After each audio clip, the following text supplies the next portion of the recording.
Hello Internet.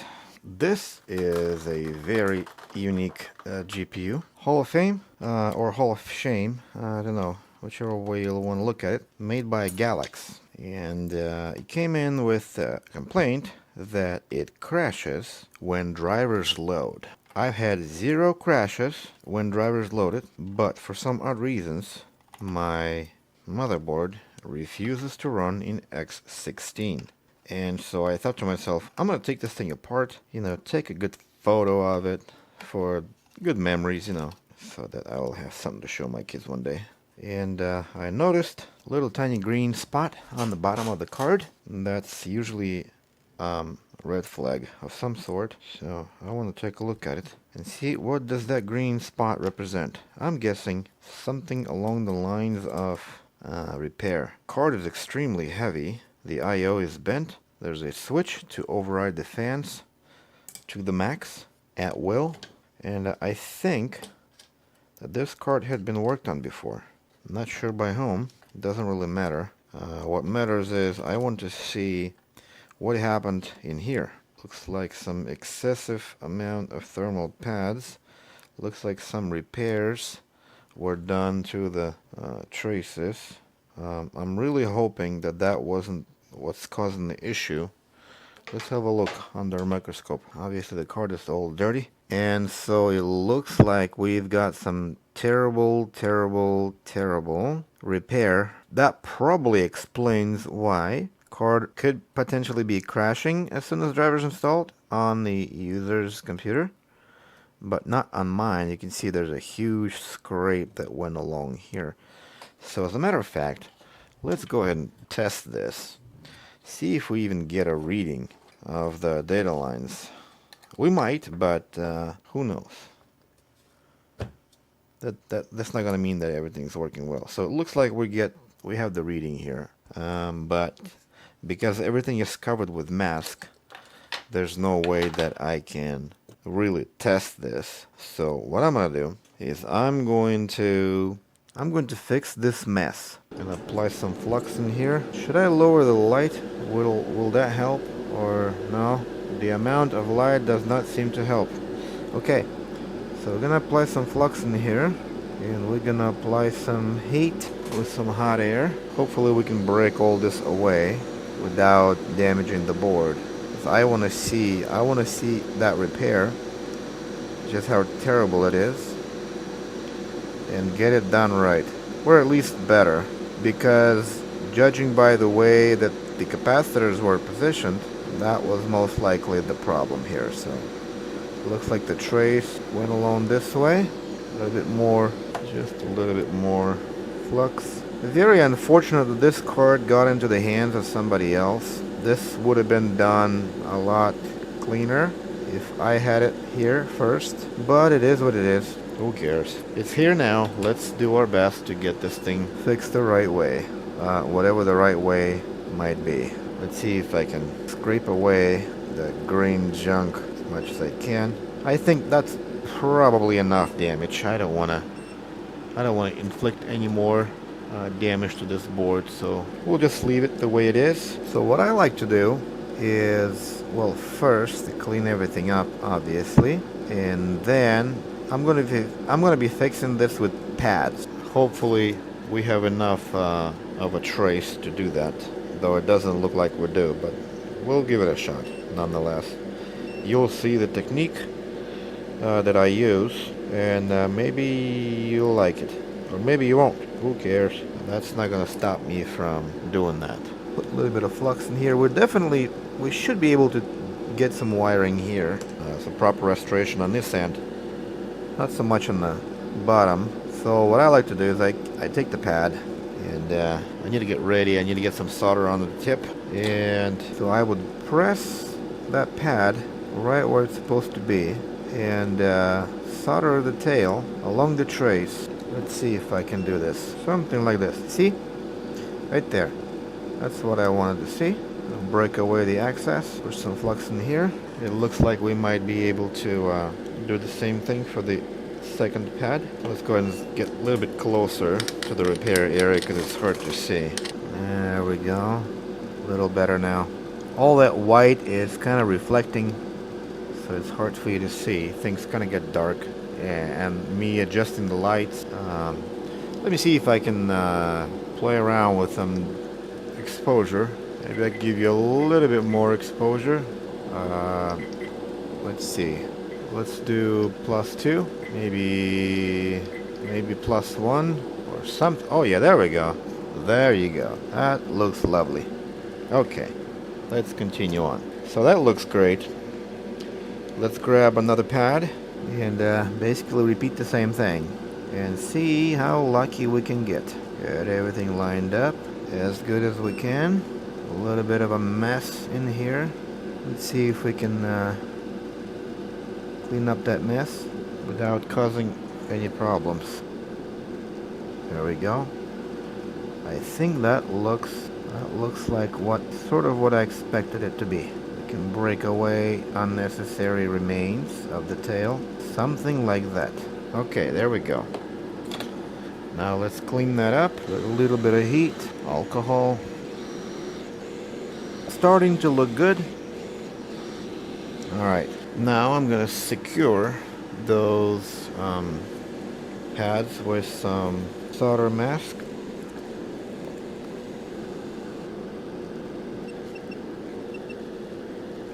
Do you think that will be enough? Oh yeah, it looks like it'll be enough. Perfect. So let's add some flux. Looks like we'll be able to get this repair done the right way, or the way I want it to be done. So that's good. Let's grab that pad and move it over here, and then we're gonna run that and solder it down in there, or at least we're gonna try. So let's see. There we go. I think we got it soldered. Yep. Maybe we can solder it all the way. I think that looks good. I'm gonna clean up the tail, and we're gonna repeat the same process for the other pad. One more pad coming up. Here's our pad.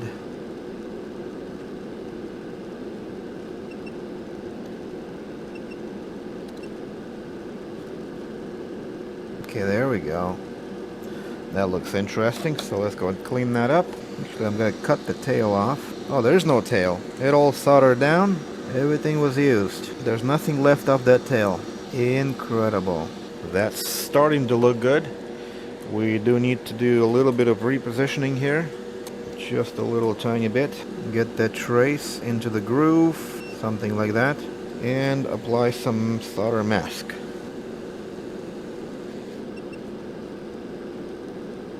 There you go. That starts to look really good. Let's get that cured. All right, that's good. Now let's put some capacitors in here.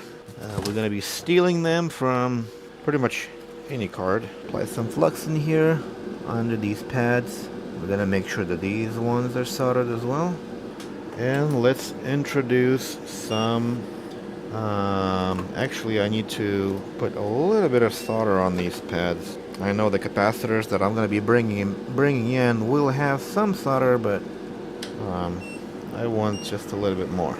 So let's just drop a little bit of solder on these pads, like this. See, there we go. And now let's bring in the capacitors. There we go. There's one. And there's two.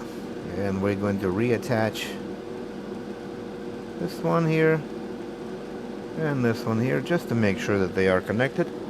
And again, clean up, but we got to be super gentle because we're dealing with capacitors that are not attached to the board in any meaningful way other than that little bit of pad that's holding it together.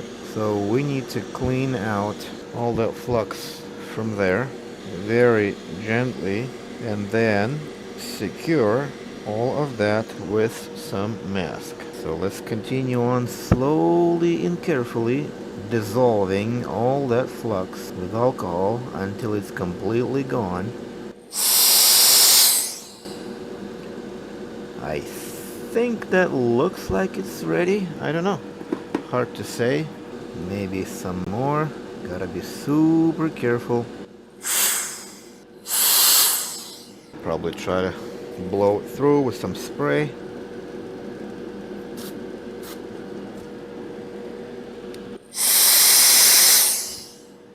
Okay, I think that looks dry. Press it down and start applying some mask around the capacitors, like so. So we're going to be building up a foundation around them so that they stay grounded, like so. We don't necessarily need to apply anything on top of them. We just need them to hold on to something on their sides. And if we're lucky, we could even push some of that stuff inside, like so. Let's go and cure that. Unfortunately, I do not have the white mask. I could go with clear, but the clear that I have, it's not going to be very hard. This here is going to be very hard, so that's why I think it's best to use this than anything else. And it's not green, so who cares? Very sad that this card got into the hands of somebody else, so I was unable to get it done in a little bit of a more aesthetically pleasing way. But, you know, it is what it is. I'm not complaining one way or another. Okay, let's go ahead and check if we have all connections. Yep, looks good. Well, it looked good before.